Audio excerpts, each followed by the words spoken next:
नमस्कार, मैं संजय कुमार। आप देख रहे हैं आज का भारत लाइव। कांग्रेस के कुछ नेता बिल्कुल आरएसएस प्रचारक बनने पे तुले हुए हैं और पता नहीं कांग्रेस पार्टी को पाताल लोक में ले जाएंगे। राहुल गांधी तो लेके जा ही रहे हैं। वैसे तो कांग्रेसियों को अच्छा नहीं लग रहा होगा सुन के, लेकिन मैं ऐसा क्यों बोल रहा हूँ, ध्यान से सुनिए।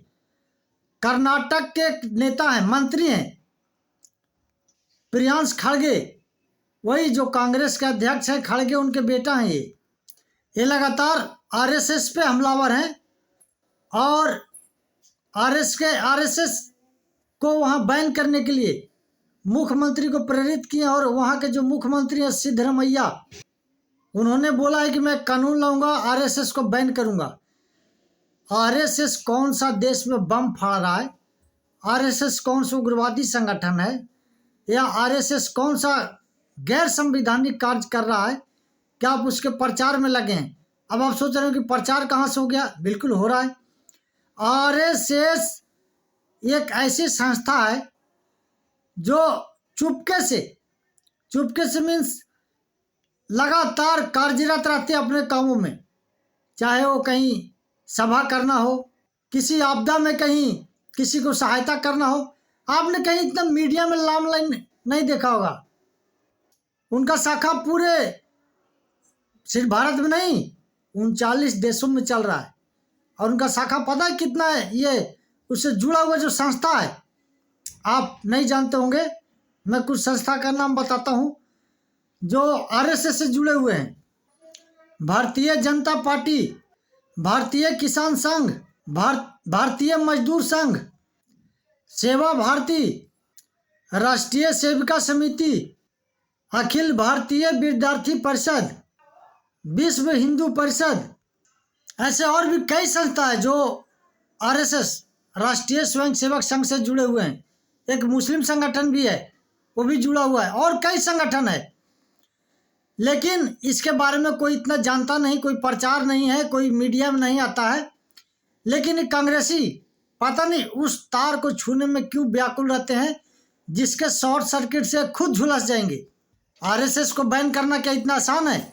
एक राज्य बैन करो, कितना हंगामा होगा। आरएसएस के लोग, बीजेपी के लोग, विश्व हिंदू परिषद क्या चुप बैठेंगे? उससे इसका प्रचार होगा, प्रसार होगा और फैलेगा और लोग इससे जुड़ेंगे। लोगों की जिज्ञासा होगा कि क्यों बैन किया जा रहा है, इसमें क्या, इसके बारे में जानकारी लेंगे। उदाहरण के तौर पे कहीं भी किसी बच्चे को, या किसी भी बच्चे हो, बड़े हो, कोई भी हो, किसी को अगर गांव हो, शहर हो, कहीं बता दो कि भाई उधर नहीं जाना। ध्यान दीजिएगा मैं क्या बोल रहा हूँ, ध्यान से।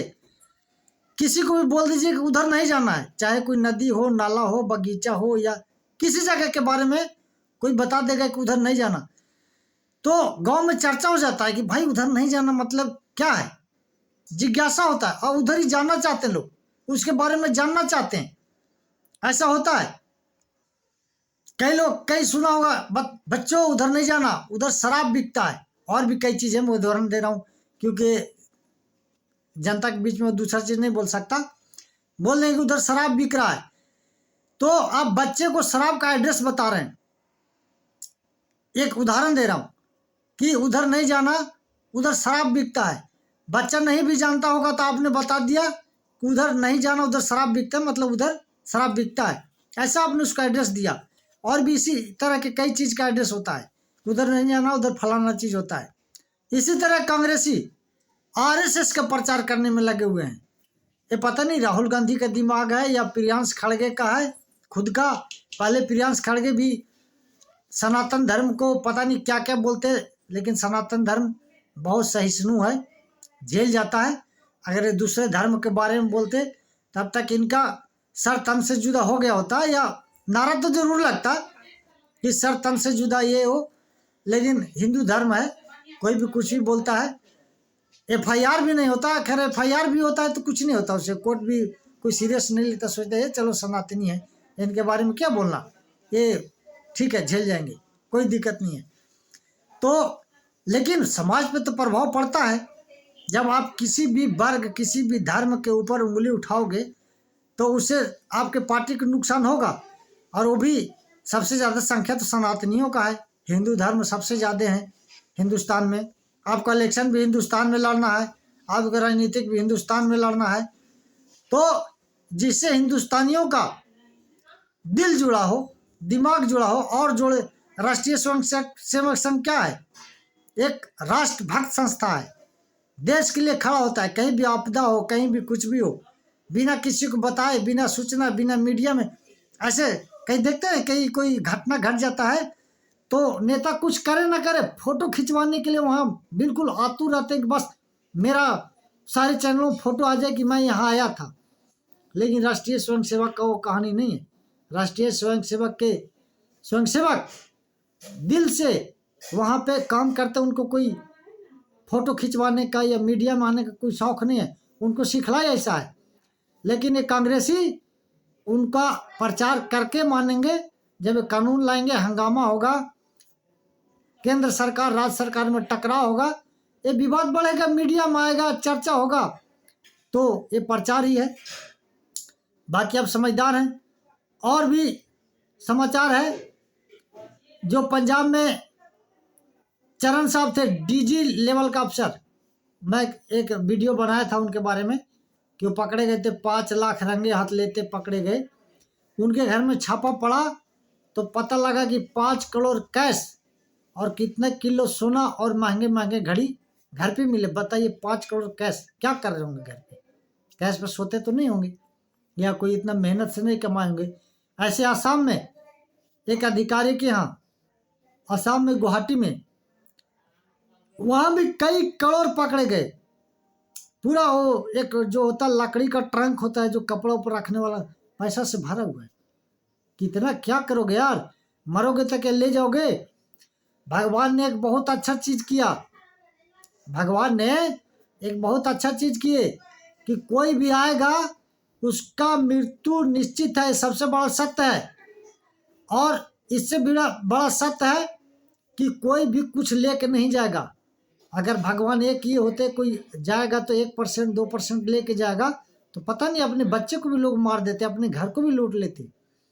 जब ये हाल है कि कुछ लेके नहीं जाना है, तो ईमानदारी से कमा लो, कमाओ, ठीक है, कमाओ, खाओ, एंजॉय करो, गाड़ी बंगला घोड़ा सब सब रखो, लेकिन इतना ही कमाओ ना कि देश को लूट ना लो। ईमानदारी से कमाओ, पढ़ो लिखो, नौकरी करो, अच्छे से अच्छे पद पे जाओ, बहुत तनख्वाह है। एक डीआईजी लेवल का अफसर हो या कोई भी अफसर जो आसाम में पकड़ा गया, इतने बड़े बड़े अधिकारी हैं, उनको चुल्लू भर पानी में डूब के मर जाना चाहिए। सिर्फ उन्हीं के लिए नहीं, ये जो भी अधिकारी जो घूस लेते इतना सरेआम, नोटों से भर भर के अटैची पकड़ा जाता है। बिहार में एक इंजीनियर पकड़ा गया था, बिल्कुल रात भर नोट जलाया।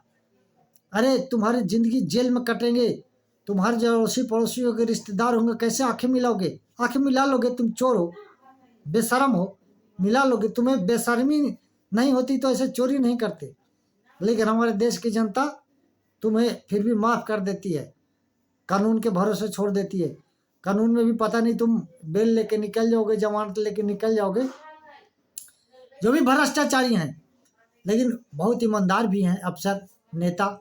ईमानदार तभी तो पकड़े जा रहे हैं। कुछ ईमानदार अफसर है, अधिकारी हैं, तभी तो पकड़े जा रहे हैं, नहीं तो सभी बेईमान होते तो कोई पकड़ता नहीं, वहीं पे 50-50 वाला चांस हो जाता। लेकिन बहुत लोग ईमानदार हैं, इसी की वजह से हमारा देश चल रहा है।